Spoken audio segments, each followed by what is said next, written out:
So we're going to kick this off. For those of you who, obviously I know some of you, but I will introduce myself. My name is Ilana. I am the Director of Coaching and Business Development here at Keller Williams Legacy. Can you guys, I'm trying to enunciate since I have a mask on. Can you guys understand me okay? Yes. Okay. If there's ever a point you can't, please stop me and let me know. I'm trying to enunciate in the mask. All right. So this is going to be a discussion. This is not going to be a, here's a PowerPoint and let me walk through a PowerPoint of hitting your goals in 2022. This is actually going to be meant as more of a discussion on how to get started this month, what to put in place right now, meaning January, to kickstart your 2022. Okay. So for those on Zoom, if you are able to come off of mute, join the discussion, great. If you're not, and you can put your things in the chat box, definitely use the chat box. So I'll be going there as much as possible to see what your questions are. Share. The goal, the objective of today is for you to walk out of this session with a game plan for January, right? Because yes, we're going to have goals for 2022, but January is how we start it. Questions on that? Okay, now I'm going to ask a question. I'm going to open it up. I'm going to kick it off with a question. Is there anything specific that you want to make sure that you're hoping to get out of our time together right now?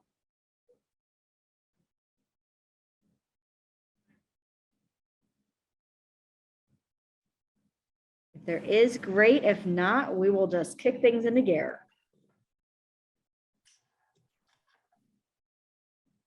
All right, so let's kick things off. All right, so the very first thing, and I want to kind of hear from all of you. And again, if you're on Zoom and you can't chat because you're in a location you're not able to, you can type it in the chat box at the very bottom of your Zoom and I'll be looking at that.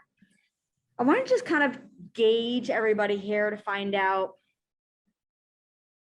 who has their 2022 goals written down somewhere, meaning how many houses you want to sell or how much money you want to make.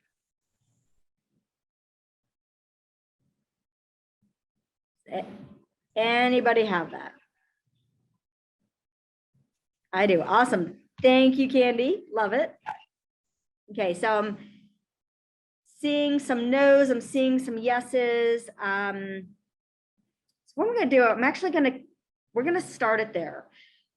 Here's the thing. When we talk about a roadmap, right? Think about a GPS. We get in our car and let's say we're driving to New York. Or you know what, let's go further. Let's say we're driving to Florida. Get out of the snow. Driving to Florida, do we probably need to know how to get there? If we're going to Orlando, do we need some sort of map? Absolutely. Absolutely. What are we using? You're all getting in the car right now and you're driving to Orlando. What are you going to use? Google Maps. Google Maps. I use Waze. Waze, right? The car's GPS, right? So the exact same, when we get in our car and we're driving to Orlando and we put Google Maps on or we put Waze on or our car's GPS, what does it tell us?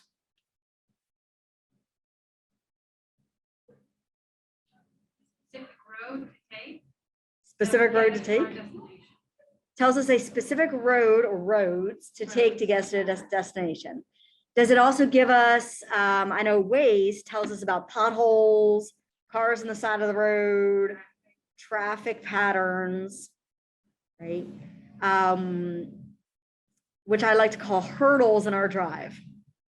Do we ever have hurdles in our business? Yes. Do we have cars on the side of the road, police coming up, we have to slow down? Right. So our roadmap to get us to Florida, our direction system is telling us what turn to take, when to take it, right? It tells us what the speed is. Are we going too fast? What hurdles do we have? That's the exact same roadmap we need for our business, right? But if we don't know if we're driving, if we get in our car and we put on a map, but we don't know we're going to Orlando, Florida, how do we know what directions to take? If you all get in your car right now and we're like, all right, we're all driving to Florida. Oh, sorry. We all say, oh, okay, we're going to go for a drive to somewhere warmer. Do we have anything to plug into our map? No. Do we even know how to get there? Well, go west. Go west Or south. or south? Do we know when we're going to get there? No. Do we even know what turns to make? We have zero way of getting to our destination if we don't plug it into our GPS. Our business is the exact same thing. First, we have to know our destination. Our destination has to be a number. It's either how much money do you want to make, or it's how many houses do you want to sell. So I'm going to do a little activity with all of you right now to show you how we break that down. Can everybody on Zoom see the whiteboard? Everybody see that? We're going to go with yes. Cool.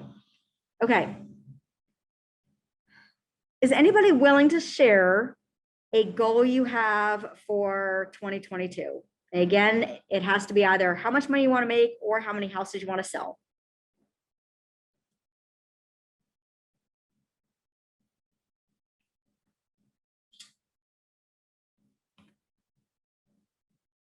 If not, I'm going to give everybody a goal right now, but I'd rather use somebody's actual goal.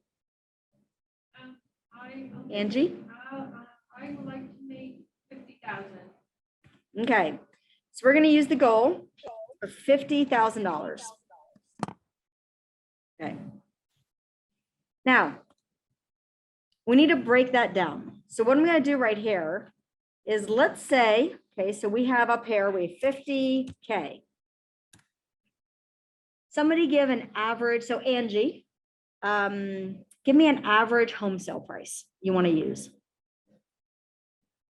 Well, I'm in the city, so I'm going to say 200,000. We'll say 200,000. By the way, this is a great way, when you know these numbers, this is a great way to say, okay, well, what if I up that to 250? What if I want to focus in, what if I want to farm an area at 300,000, right? But we're going to use 200,000. Now let's use a average commission.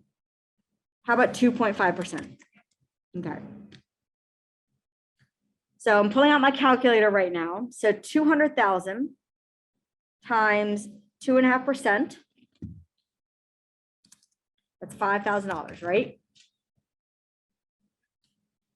Now, depending on where you are, depending on your production level, you might have capped already here at Keller Williams and earning 100%.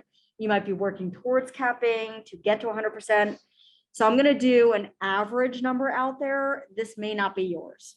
Okay. So I'm going to take that and I'm going to say 70% of that equals 3,500. So to get $50,000, 14.2 closings. You're dividing 3.5. So I divided 50,000 by 3,500. Right. So what we're trying to do here is we're trying to find out how many closings. So in this box right over here, this is going to be the closings. We're going to say 14 closings. So if Angie does 14 closings at $200,000, she is earning $50,000. She's taking that home. At 70% commission. I mean, at 70%. At the 70%, right? Yeah. When you cap, obviously, then you keep 100% of it. For those here, now here's the thing: if you up that to 300,000, you'll need a lot less closings. Or you keep the 14 closings, you just make more money, right? The number we're looking at a roadmap. This is Florida. Our closings is we are going to Florida. But now we need to know how to get there. So we need to know how many, not singing, but how many signed agreements, okay? Does every buyer we're working with that's signed and every seller who's out there and listed close? In real estate, does 100% of everything always close? No. No, not at all.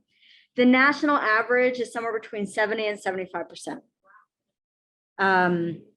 The more listings you have, you usually have a higher percentage close as long as you're pricing them properly. The more buyers you have, you're usually around the 70% range. You will have, here's the thing, you're going to have months where you have 3 people you're working with and all 3 close.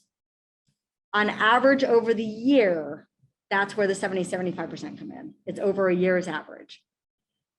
Okay, so we're gonna take, so we need 14 closings. You guys didn't know that today the roadmap is you guys doing some math, but don't worry. The front game of this, when we get to the front end of this, you're gonna walk away with, how do I figure out my roadmap? How do I figure out how many, here's the thing, when you walk into your Monday, this is what we're trying to accomplish here. When you start your week and you wake up on Monday morning, you should absolutely know, okay, I know I need to talk to this many people to set this many appointments so I can hit my 50,000 goal. If you don't know how many people you have to talk to or how many appointments you have to go on, then you're really just going into every week with, well, I think I'll get in my car and just drive somewhere today, but you don't have a destination. So you're just driving and driving and driving and spending gas, not going anywhere. So let's figure out, if we say 75% closes, we need, oops, what is that?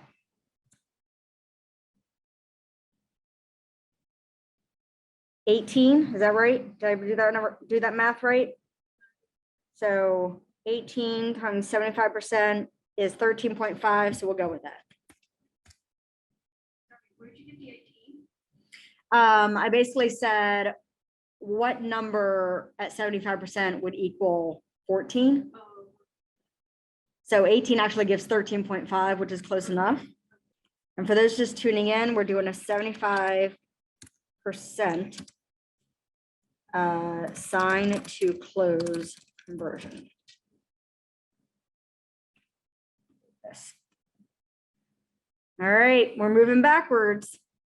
To get people to sign with us, what do we need to have?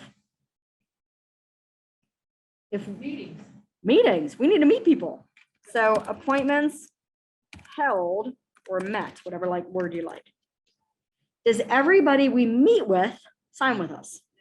No. We wish. If everybody we meet with signs with us, it actually means we're not going on enough meetings. If anybody's like, well, I have 100% all the time, I will tell you as a coach, that's fantastic. You're not going on enough meetings. You're not going on enough appointments. Let's get that appointment number up. So for every person, for every one of you amazing agents on here tuning in today, until you track your numbers over a 90-day period or even a year period, we're going to use some national conversions here, but I really recommend as an agent, you're a business owner. You own your real estate business. So I do recommend these numbers that we're tracking here, you actually putting this in a place to track yourself. So you can have, what you want to do is find out what are your conversions personally. Right? That also tells you where do you need to attend more trainings or where do you need to get more coaching on to help improve. All right, so national average of held to sign is going to vary dependent on your source. What that means is if you are primarily working with people you know, friends, family, referrals, you're going to have a higher appointment held to sign agreement ratio. If you are doing more circle prospecting, open houses, which by the way, all of these are great, door knocking, calling for sell by owners, et cetera, you'll have a little lower appointment to sign ratio. Right? All of that is fantastic. There's no one better than, well, okay, our friends and family are better than all because referrals are the name of the game, but all of that's great business to have. So I'm going to use the national average does vary somewhere between 60 all the way up to 80%. So I'm going to do 70%. Okay. That means if Angie goes on 10 appointments this week, 7 will sign with her.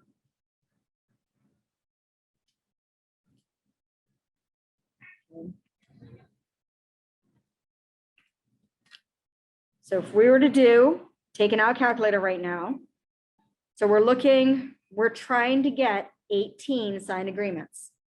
So again, we're doing some math here. So for all of you like, oh my God, I didn't know I was tuning into math. Here's the thing. I don't like math. True honesty, I failed math in high school. Okay. Totally bombed it. I had math tutors.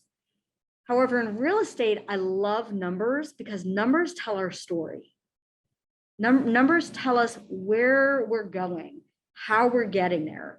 Numbers tell us where we need to work on, what we need to work on, right? If we never know our numbers, if we never say, you know, if somebody comes up to you and says, hey, how many people this week did you talk about real estate? And you say, I have no idea. You say, well, how many appointments did you set? Well, none so far. Without knowing any of those numbers and how many people you talk to, how can we know if maybe you're not just talking to enough people to get the business? Maybe that's the spigot we have to turn on. Or maybe you're talking to enough people, but we need to add some language into your conversation to help move them forward. Or maybe you're having these great conversations with all these people, but you don't know how to close them for the appointment.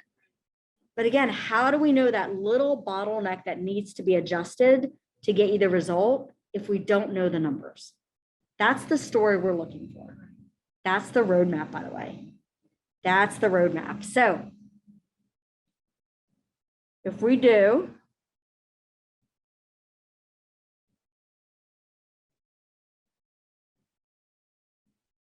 so if I do 18 divided by 0.70, that's 25.7, or sorry, yeah, 25.7. So 26 appointments held at 70%.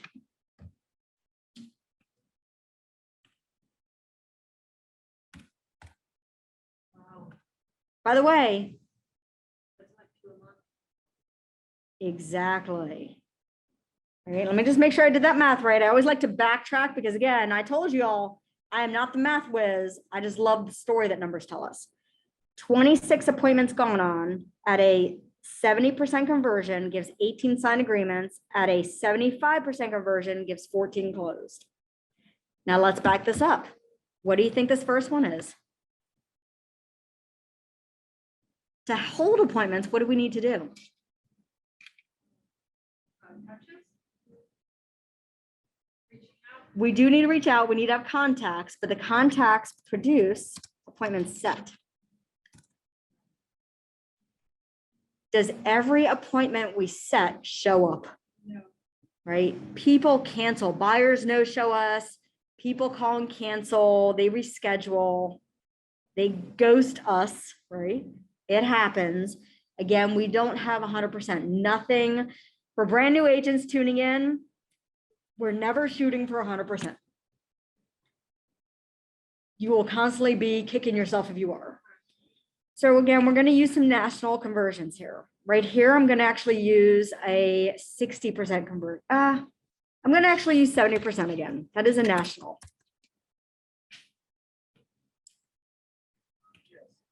So 70% show up. 70% show up. That's what we're shooting for that. So 26 divided by 0.70 is 37. Let me just double check that number. So if Angie sets 37 appointments and 70% show up, that means she's meeting with 26 people. Now let's break this number down even more. This is annual. So 37 appointments I need to set up, assuming that 70% of those will actually Show up. show up. Now, by the way, this And then is assuming that quality. 70% of that will make an appointment, assuming that 18 of that. Sign with you. will sign. Yep. Yep. Now let's break this down. Now we want to ask ourselves, how many weeks in the year do we want to work? We should never go for 52 weeks because there's holidays. I hope you all take a vacation at some point to re-energize yourself. On average, most people typically work about 48 weeks a year. I'm going to do 48 weeks right now, but for you personally, this is where you can say, well, you know what, this year I'm taking an extra week vacation. So I want to work 40 weeks this year, or you know what, I want to work 50 weeks this year.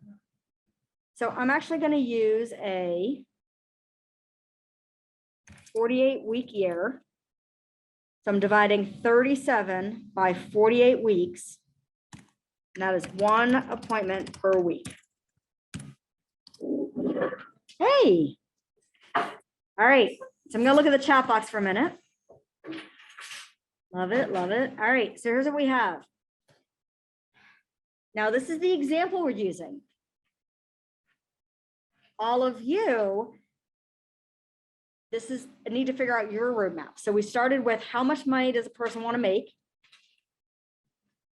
What does that mean for closings? And then we worked backwards. So Angie shared her goal. Thank you, Angie. So Angie's going to walk out of this room today knowing that if Angie goes into every Monday, now we're going to break this down even more. If Angie goes into every Monday, waking up on Monday morning going, it's a brand new week, right? This is my week. It's a brand new week.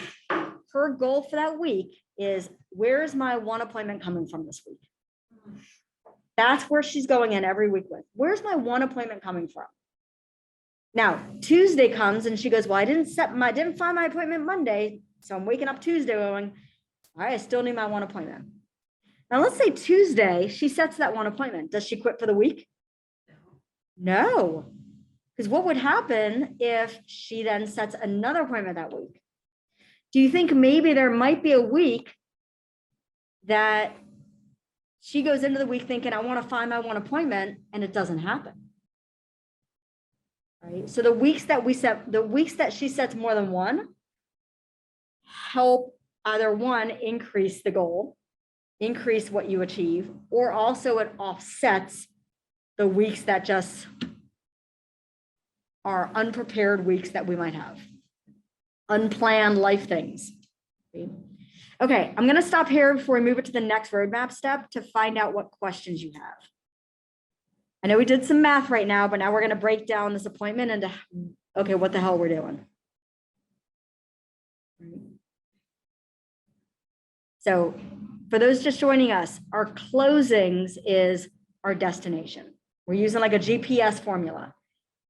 Our closings is us deciding we're going to Florida. Our agreements and how many appointments we need to go on to get those signed agreements and how many appointments we need to set for people to actually show up for those appointments. That's our GPS to get us to Florida. Where we started with this is, if we don't know the end and we just hop in our car and we're like, all right, hey, let's go drive somewhere great. We're never going to hit our goal. So how many hours I guess a day or a week would you estimate that I would need to put in order to get that one appointment per week? So for Zoom, Andy just asked, how many hours are needed per week to put in to get one appointment? Now I'm going to answer that in two ways. Might even be 3 ways. We'll see where this goes. Number one, it actually depends on your activity that you do. I know multiple agents who literally have 10, 15 hours a week because they work full-time jobs and have kids, and they set 3 appointments a week. I know someone who has 60 hours they put into real estate a week, and they set 1 appointment a month. The amount of time actually doesn't matter. I'm going to give you some hours. I will give you some. We're going to talk activities. We're going to talk hours. We're going to talk contacts. It is actually looking at our day. And here's where we're going to break this down. So it's actually looking at our day and saying, so the very first thing we need to do is say, realistically, in my world, how many hours do I have to commit to real estate? That's the first place you start. You ask yourself the question, how many hours do I have to commit to real estate realistically every week? So let's use a number here. Let's just say you have 20. Now, anybody on this Zoom who is a full-time agent where you do not have any other job, real estate is your full-time job, that number needs to be a minimum of 40. Because if this is your full-time job, there is no reason why you're not doing 40 hours in a week, because this is a business.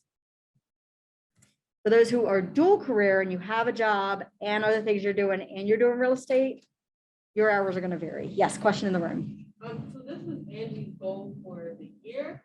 Yep. Okay, full year. Yep. She asked me how much I want to make this year, and I said, Okay. Yeah.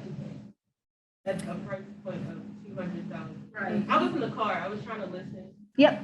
On the video. yeah. Okay. So whatever time frame, the first question you're going to ask yourself, I'm going to give you questions that you need to answer today. It's all about taking action. The first question you're going to ask yourself is, realistically, how many hours per week do I actually have to put into real estate? Again, if you're a full-time agent, that hour better be 40. Okay, just telling you, that's coming from a coach. I can say 20. You're saying 20. Okay. And by the way, for those on Zoom, put your answers in the chat box. Let's see what everybody has, right? This is supposed to be a discussion. Right? So first we figure out those hours.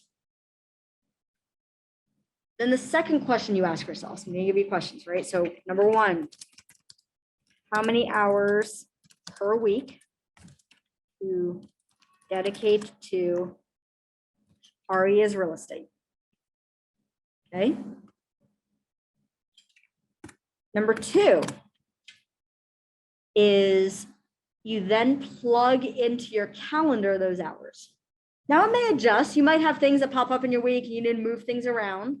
But if you delete it, you replace it. So mark those hours on your calendar. Physically on your calendar, call it real estate time. So if a person knows they have from 8 to 3 every day real estate, and then they have to pick their kids up at 3, and then their 5 kids at home are just driving them crazy and they really can't do anything, their calendar should be 8 to 3 real estate hours.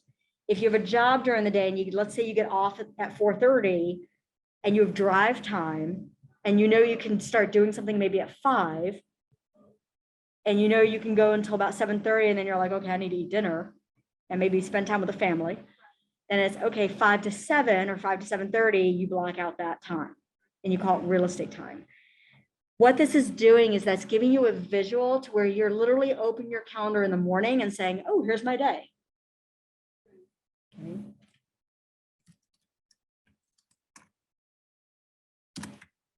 By the way, I don't care what calendar you use. It can be one of those beautiful leather bound expensive calendars you get from like Barnes and Nobles or Staples.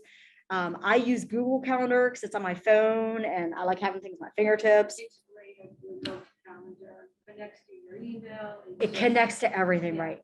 Here's the thing. Any calendar you use is the right calendar for you because you're using it. Okay. If it's not in your calendar, it does not exist. And I guarantee you it will not happen. If you do not put in your real estate time in your calendar, you will absolutely go into your week going, well, it's Wednesday today. I didn't really do much yesterday. What should I do today? Let me look at some emails. I think I'll look at Facebook and, oh, I should really look at that one contract that I have, coming up in like 6 months from now. Right? We just start making up what's called to-do items to feel busy. There's a difference between a to-do list and a success list. A to-do list is that big checklist we all have that are things like buy business cards, update my website, get party decorations for my friend's party, pay my bills, right? Those are to-do items. A success list should never be more than 3 things per day. A success list should have no more than 3. It could have 1. Depending on how much time you have in a day, it might just have 1 thing. It can never be more than 3 things on your success list per day. And when you look at your success list, you have to say, in doing these 3 items, does that get me a step closer to my goal?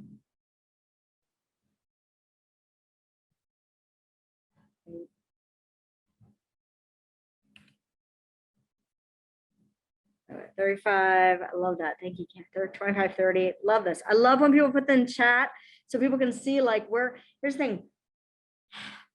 All of you are in the same boat, right? You all joined today and took time out of your schedule to time block this in your calendar to find out it's January. How do I hit my goal this year? That leads us to step 3. Focus on the week and month. What I mean by that is, so there's a great book. Some of you have heard me say it because it's one of my favorites. It is called The 12-Week Year. Let me ask you guys this question. Open question, so take yourself off mute. Somebody answer this question. If you know, hold on. Excuse me, thank you. If you know that you have a vacation coming up next Monday, you're going out of town next Monday, what do we tend to do right before vacation, work-wise? Take another vacation. Right before the vacation? Right. Typically, no. No? We actually tend to work double time. You ever notice the day before you go on a trip, you work, we get more done the day before we go on a vacation than any other day out of the year. We should almost go into every day with the mindset of like, I'm going on vacation tomorrow. Because if you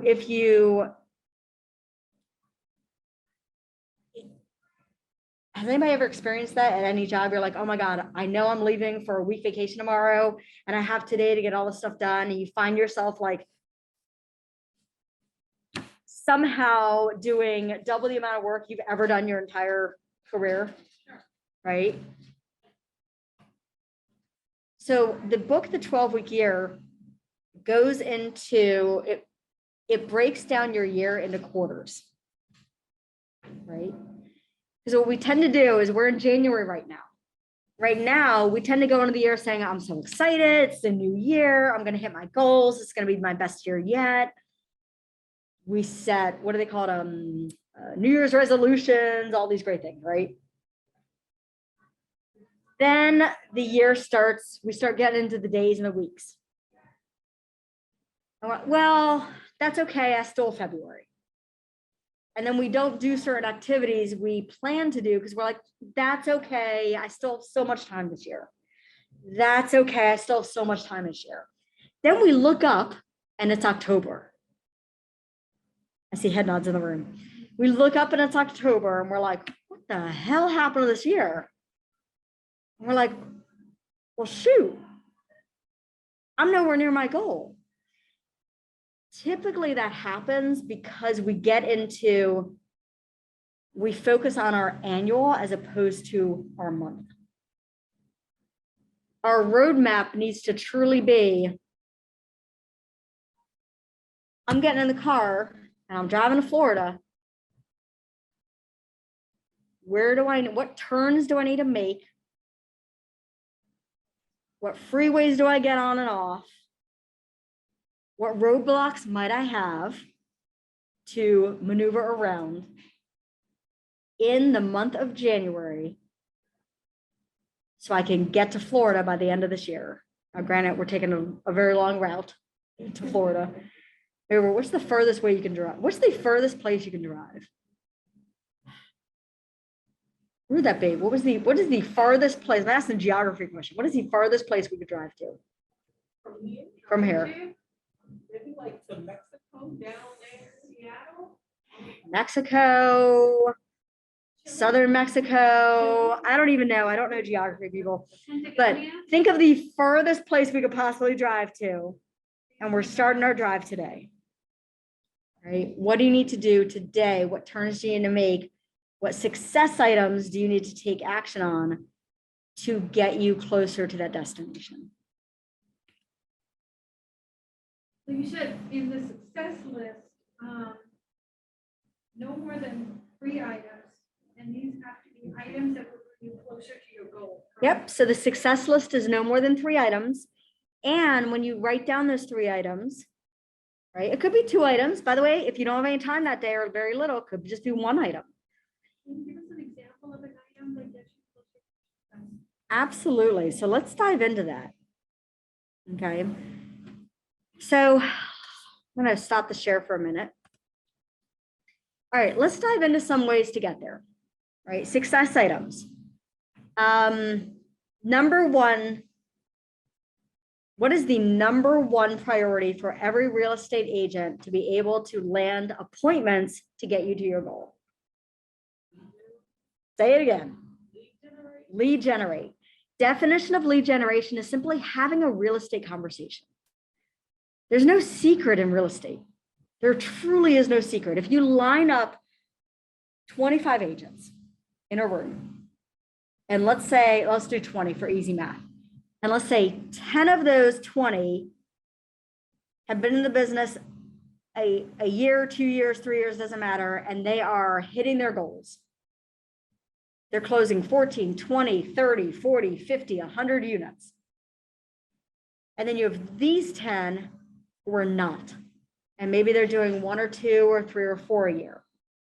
There's literally only one thing that separates them. How many people are they talking to about real estate? How much time are they putting in and who are they talking to?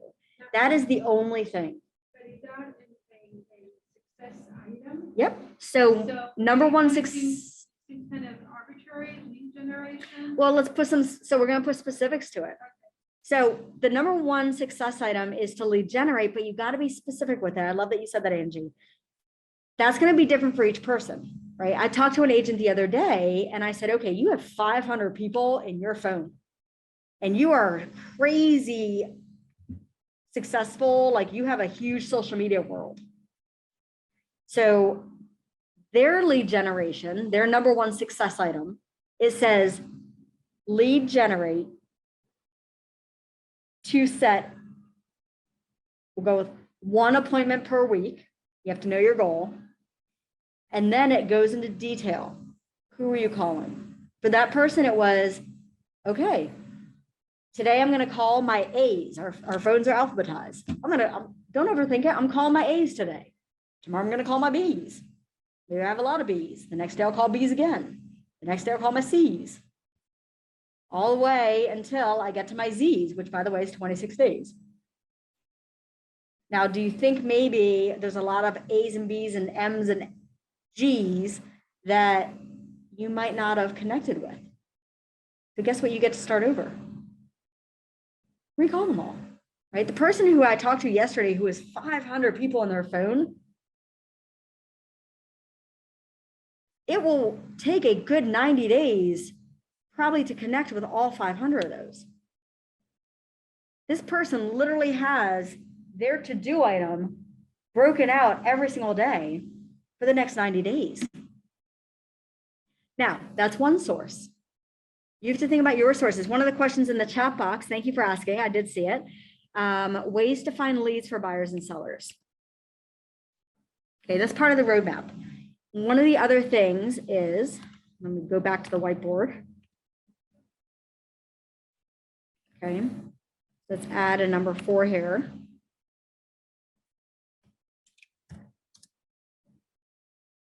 What are your sources? You have to determine what your sources are. You should have 1, 2, or 3, but no more than 3, because then you can't master anything. Right? Then you're just kind of throwing a lot of stuff against the wall to see what sticks. Now, there's literally, if you put your email address in the chat box, I will make sure you get this document that's called 50 different ways to lead generate. Don't pick all 50, pick 1, 2, or 3. I will tell you this, if you have more than 100 people on your cell phone, that should be your number 1 source to start with. Other sources, I'll give you some examples of just best practices that people do.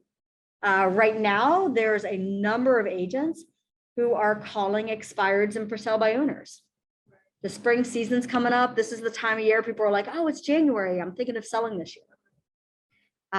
There are people who, I have a close personal friend of mine who he door knocks 3 days a week.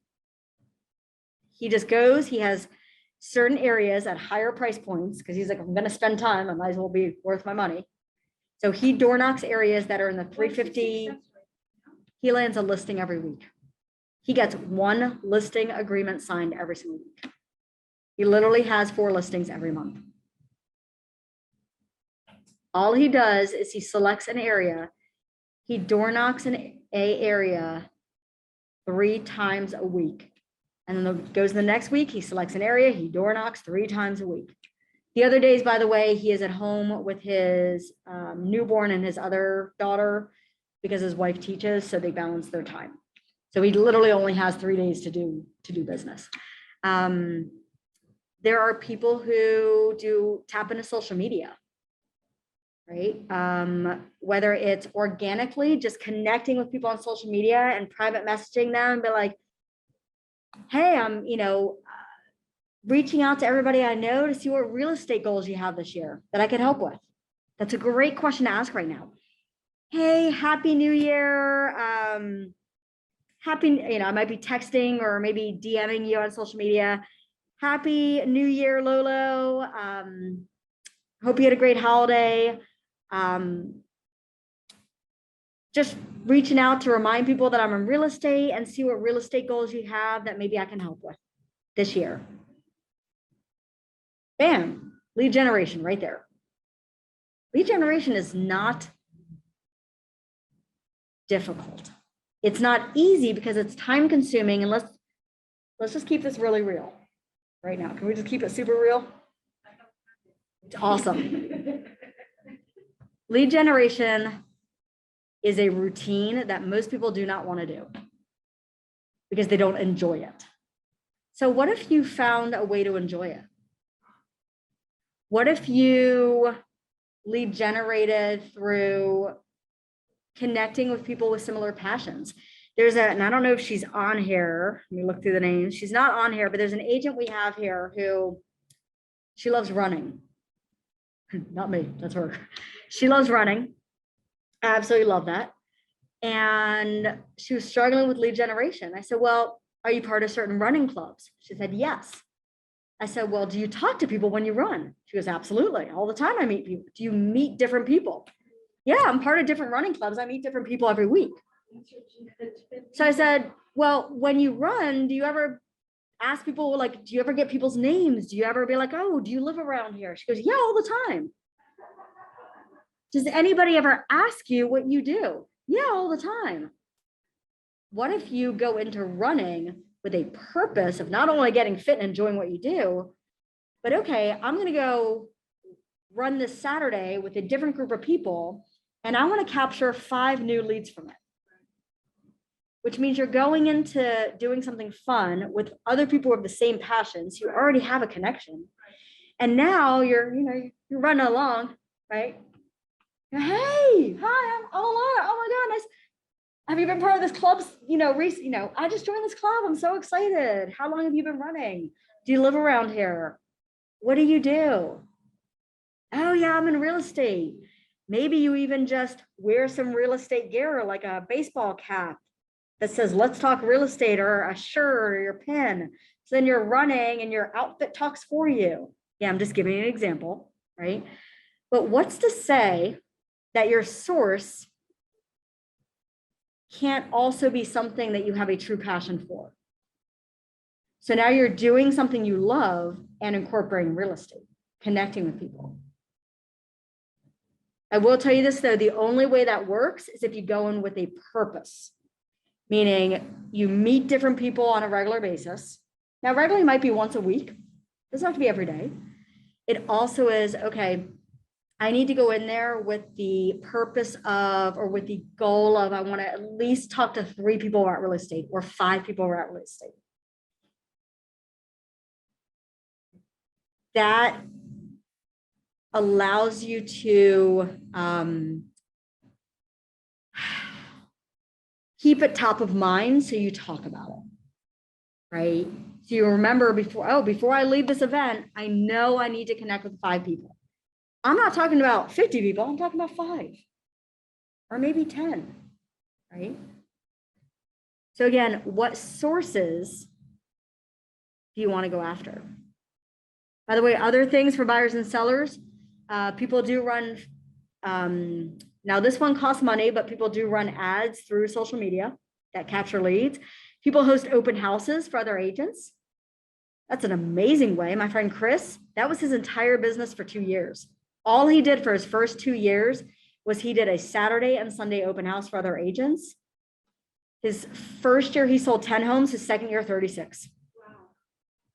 All he did was open houses. Well, that's not true. He did open houses and he talked to people at the bar. Where? The bar. He liked going to the bar. He liked to drink. Oh, I like the bar. Yep.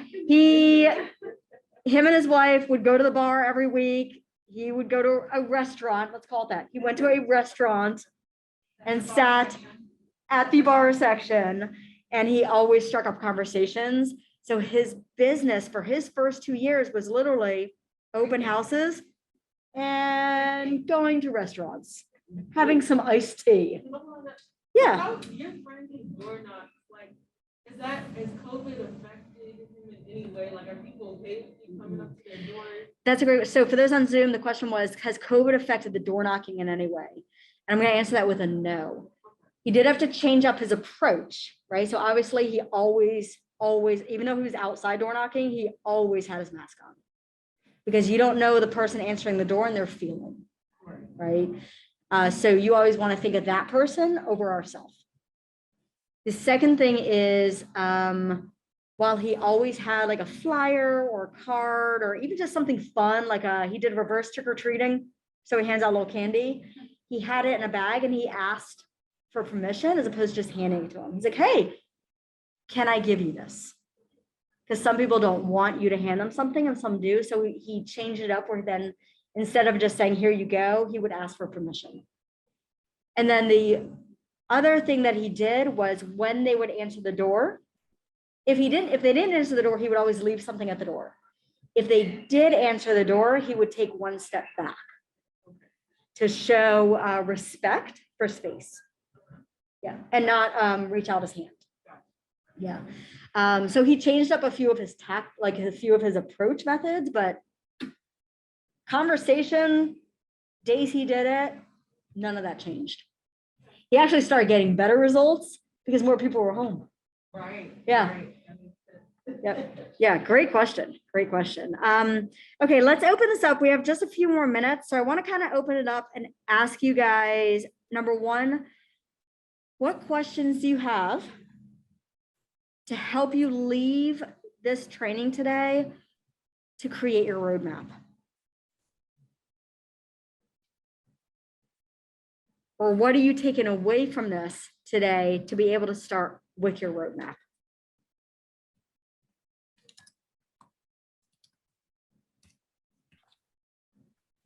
I think the biggest thing is that you have to set a schedule and make sure that you follow it. And then keep following up with people. For example, if you missed somebody, make sure you go back and call them, text them, whatever. And just don't give up if you don't hear from them after just one phone call. Just Joanne, I love what you just said. Do not give up. It's not, here's the thing. People are busy. They're not ignoring you. They're not calling you back because they don't want your help or to talk to you. They're actually not calling you back because number one, most people don't check their voicemails anymore. Still leave them, but most people don't check them. Or number two, they think about returning your call or text, but they're at work and they're like, oh, I'll do it when I get off of work. It's not their priority. It's not their priority until it is. So our role is to help them. And the only way we can help is to continually follow up, to be there for when it's their priority. And it's not taking it personal. No. I don't take it personal. It is not, no, and we definitely shouldn't take it personal. Okay. If they hang up, that simply means that I always like to put stories in my head. If they hang up, it literally means they were late to work, their kids spilled coffee on them, and their boss yelled at them when they got into work, and you just called them. Yeah, I take it personally. No. It is not, there's nothing personal. And here's the great thing about it. If somebody hangs up on you and you call them back, if I call someone today, right now, I call you and you hang up on me, it just, for me, you're just having a bad day. It has nothing to do with anything. So I'm going to call you back next Monday or Tuesday. I might even call you back tomorrow, depending on the type of lead you are. When I call you next week, you're not going to remember who I am. We haven't talked, so you don't know me. And also, we are such a small part of their day. A tiny part of their day. that They don't get it. We make it so much bigger in our day. Right, that's true. We may, exactly. It is nothing. I will, let me get Melinda's question and then I want to share an example of that. Melinda, I see your hand raised.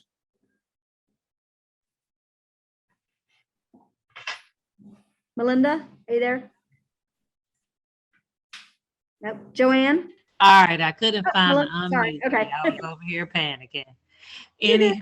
Anyhow, there are several great things that I took away from it, and I actually got on a little bit late. I like the fact of the success list because I did write out all of my goals, but the success list gives me more of a organized, direct way of achieving that on a daily basis. And then at the end of the week, I can, see how much progress I made. I like what you shared as far as the lead generation. And I forget, there was one more thing that I had on here. The running the ads part on Facebook. So I'm going to start paying for that because sometimes I post some things and it may get maybe about 2,000 views. And then Facebook is like, you need to make this an ad. So instead of ignoring it, I'm going to start doing that. And that's my 2 cents. Thanks for sharing. Please don't forget to send me an email for the 50 ways to lead generate. Yep. If you put your email Thank address in the chat box, obviously I see the people in the room here. I will make sure you get that email. Yep. Joanne. a couple of the other things that I do is if it's not in front of me, I forget. Now I can't hear anybody. Go ahead, Joanne. So if it's not in front of me, I'll usually forget it or I just won't do it. So I have a big grease board and I have everything written on there. Do this, do that. The other thing that I found too is that if you live in a community that has like a community center and they do any type of events there, try to get yourself in there as an agent and help them out. Yes. Like a spring festival or something, feel free to reach out to them and say, hey, I'd like to help contribute to this. And give you X amount of money for balloons for the kids or something, and then put yourself out there. Yeah, Joanne, I love that. So yeah, if there is a community, well, everybody lives in some sort of community, but where you live, if there are community events, if there is an HOA, if there is, even if you live in a area where there's a lot of houses, but there's no community events, maybe you start that. Maybe you host a community event. Maybe it's a springtime garage sale for the whole community. Thinking of ideas. Right. The other thing is if you have kids and they are school aged, meaning elementary, middle, or high school, get involved in the schools, find out how you can get into the PTO or PTA, whatever, PTA, find out how you can, it's funny, I was part of the PTA and I was like, it's been so many years. Find out, ask the school if you can do any sort of teacher appreciation thing. Maybe you can even present to the teachers. Guess what? You not only have teachers who will have buying and selling needs at some point, but who else are going to have buying and selling needs at a school? All the parents. Well, the parents, right? If they have young kids, as the kids get older, they might need more space. If they have older kids, as those kids move out and go to college, they might need smaller spaces, right? There's so many different ways to generate business, because here's the great thing about real estate. It's everywhere. It is literally everywhere. Now, I want to just close out here with, in the room, we talked about feeling some kind of way when somebody hangs up on us. So I wanted to just share an example. When I was an agent full-time back in the day, for sale by owners and expireds were my bread and butter. I absolutely loved them. I was like, well, they already said they want to sell. That's half the battle. Like, I'll just call them and list. Like, I didn't find it easy in the beginning, but I found it easier. So called this one for sale by owner. He had his house was $999,000. By the way, it was overpriced. First conversation I had, it was a Tuesday morning, and I know that for a fact because of what I did afterwards. He not only hung up on me, but before he hung up on me, he taught me a whole new language. We're recording, so I'm not going to share that language right now. But it was a lot of choice words that he used. He wasn't saying that to me. Was he saying it to me on the phone? Yes. But it was just the fact that he was exhausted and he kept getting these calls and his house wasn't selling and he was having a day and he was just frustrated. So he ripped me a new one. We got off the phone. Guess what I did the very next Tuesday, same time? I called him back the very next Tuesday, same time. And I was like, hey, this is Alana. I'm with Keller Williams Legacy. Listen, I know we talked last week, might have been having a day. Listen, I am just following up because my role is to help people sell their houses. That's my role. You don't have to, I am not looking to come out and meet with you right now. We don't even have to do that. I just want to see how I can help.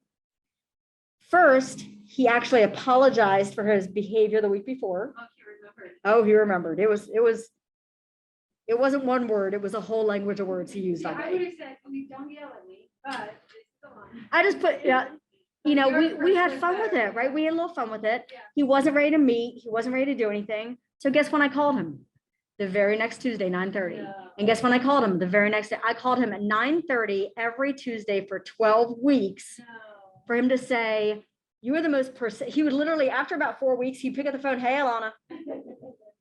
He was the most persistent. He's like, you are the most persistent agent I've ever talked to, and you're on time. That's funny. He goes, because of that, you're getting the appointment Wow. and landed the listing and blah, blah, blah.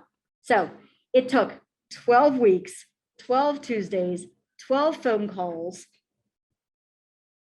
where the first one was him cursing me out. All the other ones were extremely pleasant. He didn't say yes to me, but they were very nice calls. His name is Joe. We got to know each other. What are you talking about? Right? He was like this, what? Like, what could the conversation be? The conversation was really, hey, have you had any showings? How is it going? Any offers yet? How has your week been? Right? Then we I finally, like, I started opening up a little more, and, you know, the week later, I would kick it off with following up again, any showings, any offers?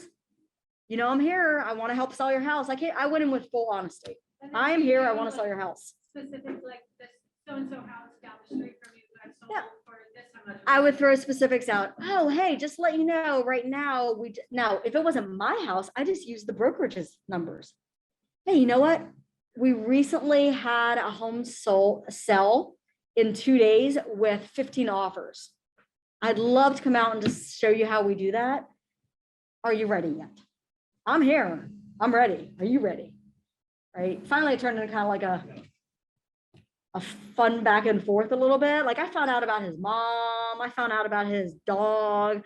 He wanted to buy a new dog, but it turned into this, like, we literally, when I say each time, bless you, each time we talked, it was a little nugget, a little nugget, a little nugget. But every time I asked for the business, every time I asked for the appointment, he said no and no and no and no and no until he said yes. Not because he's saying no to me. He was just saying no to that day. He just wasn't ready yet. It wasn't his priority yet until he was, right? And that's really everybody we talk to, everybody we talk to.